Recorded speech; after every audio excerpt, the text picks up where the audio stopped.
Hey there, ladies and gentlemen, and welcome back. I'm your host, Patsun, and today we're gonna be taking a look at r/surviving infidelity, where OP's cheating wife is now complaining because the grass isn't greener on the other side.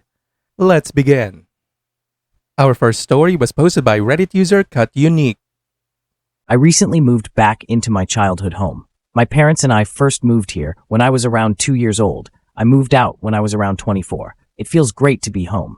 I'm living here alone, as my parents are now living at their new house. The neighborhood is a typical California suburb built in the late 1950s to early 1960s. Many of the houses, including the one I live in, have finished hardwood floors underneath the carpeting, somewhat important detail for later. The lady who owns the house across the street doesn't live there and rents her house out to tenants. We don't usually see her unless they're in between tenants, in which case she and her husband come over periodically to check on the house. During these visits, if she sees any of the neighbors, she will walk up to them and say hello, but it's not just a friendly hello. She's the type of person who will basically talk at you rather than to you. She will ramble on and hardly let you get a word in until you make up some excuse that you need to go inside just to get away from her. As a kid, she didn't bother me. In fact, I kind of enjoyed it when she was in town. I first saw her when maybe I was around 3, not long after my parents and I moved into the neighborhood. I think the person who had been living there at the time, who was in the process of moving out, was her son. I thought she was nice, but my mom seemed rather annoyed whenever she would invite herself over. Eventually, a new family moved in, and we didn't see her again for several years. When I was around 10 or 11, the family who had been living there moved out, whose son I would occasionally play with, but we were not close friends, and the landlady once again would periodically come over to check on the house. At the time, I still thought she was nice, but I could definitely see why she would get on people's nerves. She did about 90% of the talking and 10% of the listening during conversations. At one point, she mentioned that she was a descendant of U.S. Presidents John Adams and John Quincy Adams.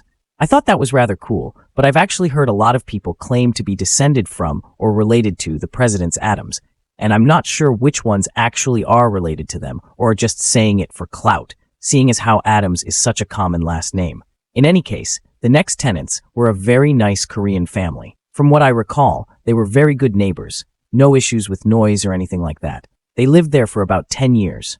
Not long before they moved out, I saw them put an old washing machine out in front of their house. By that time, I was in college and was taking an appliance repair class, and washing machines were what I specialized in. I asked if they were getting rid of it, and if so, if I could have it. They said yes, so I brought it to my class. It actually was broken beyond repair, hence why they were getting rid of it, and my class and I had no choice but to scrap it. Shortly afterwards, they asked me if I wanted their dryer too, which I also brought to my class. They moved out the next day. Now here's where the landlady showed her true colors.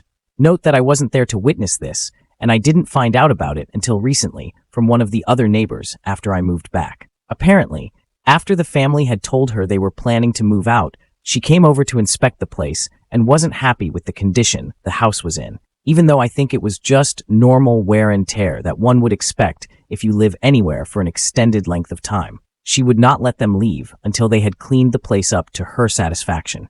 In particular, she was upset that the carpet was dirty and demanded that they replace it. There were a bunch of other things that she was unhappy about in addition to the carpet. She rambled on and on about what all needed to be done and how she expected them to pay for everything themselves and blah blah blah. She was still rambling as she was walking down the front steps to her car, and as a result, she wasn't paying attention to where she was walking. Splat!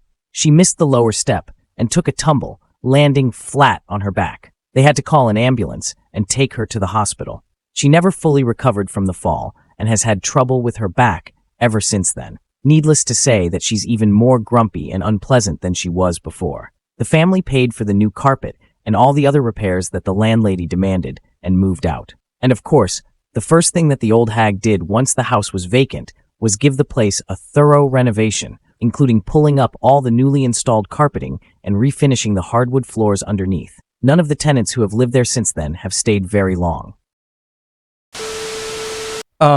She took advantage of that family. I wish the old tenants had known their rights. What she did was illegal. They didn't need to replace the carpet. It's natural wear and tear, and it's on the landlord. But it's always good when the universe itself gets so pissed off at a person that it sent a nice dose of karma.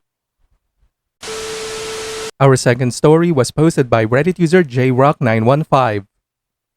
First time posting on Reddit, so I'm going to do my best. I don't know the acronyms yet. I'm trying to learn them all. If my writing and story is all over the place, just know I'm going off the top of my head and thoughts and emotions right now. Sorry. To start, I'm 31 and wife is 28. We have 2 kids, 7 and 5. My wife asked me for a separation on August 2020. She left that day and was apparently living at her mom's. The day after, I get messages from her cousin that she's been cheating on me. Wife claims she never did up to this day. A week after, we met up to do a Zoom meeting on her phone to meet our son's teacher online. She gets a Facebook message saying something like, "Only a few hours, eggplant emoji, peach emoji, sweat emoji."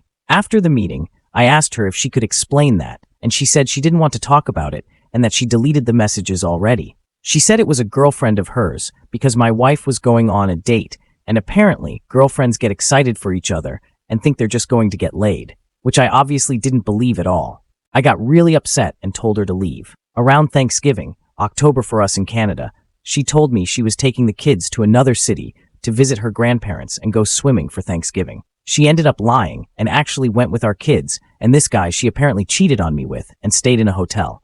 On their drive back, the car engine blew and died. The car she fought me for and owes almost $12,000 on still and makes payments on every couple weeks. This is when I started to believe in karma a little bit more. Between September and November, my wife and I drank together and got intimate around 5 or 6 times. I still wanted her back, and I really wanted to get intimate with her. The part that I'm realizing now is that she's been seeing this guy for a while now. I found pictures of them about a week and a half ago. Ever since I saw those pics and confirmed things, I've stopped talking to her. I just wanted to believe all her lies, even when they were obvious. So she's cheated on me, left me for him, and was cheating on that guy with me? Just 2 weeks ago, before I found out for sure, she came over and we were talking, and she was letting me feel her up and give her a full body massage and everything. Right now, I can't even fathom what's going on in her head. Some other extra facts. The kids are doing well, my apartment is spotless, and I've lost 50 pounds since she left me, 235 down to 185. She's come to my place a couple times and has cried to me about how it's so unfair, how I'm doing so much better than she is. She said it's not fair that I'm doing all this now and not when we were together. She told me she still loved me on Christmas and bought me Christmas gifts. Not just junk, but a bottle of sake because she knows how much I want to visit Japan and like making ramen and such. So she put thought into it. I don't mean to sound rude either, but she doesn't look very good nowadays either. She's been putting on weight. Good Lord, how is he so fat? Has gone hard into powder and drinking. She tells me she cries all the time. She told me she was depressed with me, left me thinking it'd be better, but is still depressed, and that messes with her. But as we know, happiness comes from within, and she has none. So if you left me for someone else, at least be happy about it and make the best of it. She hasn't texted me for 4 days now. This is the longest she hasn't texted me in 4 months. She has told me before when we were together that if she ever left, I would fail. When I started a job working in a kitchen, started as dishwasher, she said I would never make any friends.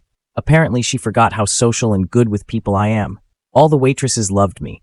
I moved from dishwasher to working on the line and being asked if I'd want to bartend. At the time, I was overweight, and my self-worth and confidence were shot, so I didn't take up the bartending. She didn't like how many people, especially the girls, ended up liking me. Throughout the marriage, whenever me and my wife would go out drinking, she would always end up twerking on the wall or the floor and letting guys videotape her.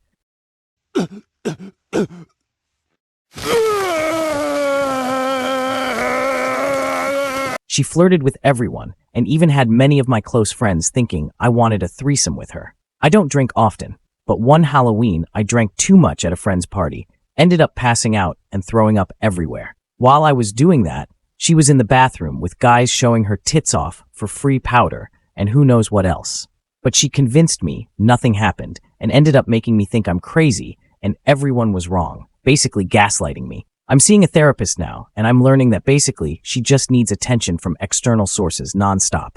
Getting it from her husband just wasn't enough. I know we all have issues. Our marriage wasn't perfect. I know I still love her and care about her, but I won't be a back burner or a second choice. I hate comparing how me and her are doing, but it makes me feel better right now. I have my own place, a dog, happy kids, my own vehicle, money, in university, and even though I feel like complete garbage, I'm going through the emotions so I can fully move on and try to be at peace.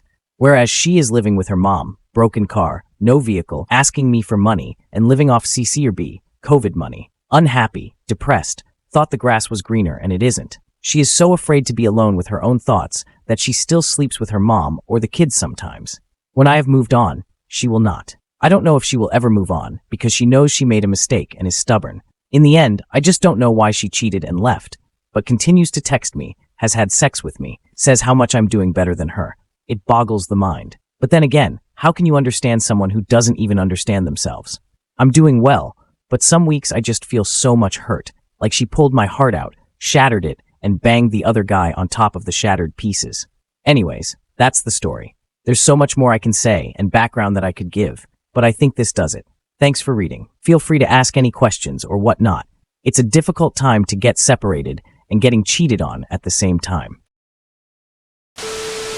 We all know why she does it. She wants male attention. She thought that she could do better but fell flat on her face. Every hoe ever. Look, OP, the best advice you could possibly get is to go no contact except for the kids. Grey rock and 180 the hell out of her. Stop letting her in the house. When she wants to talk, cut her off and walk away. Most importantly, dude, stop having sex with her. What the hell is wrong with you? Your wife is twerking at nightclubs, showing her tits off for dope, probably having sex too. Do you realize how dangerous that is? The chances of you catching an STD from her is ridiculously high. How you could have stayed for this long is just beyond me. Just out of curiosity, are you some sort of idiot?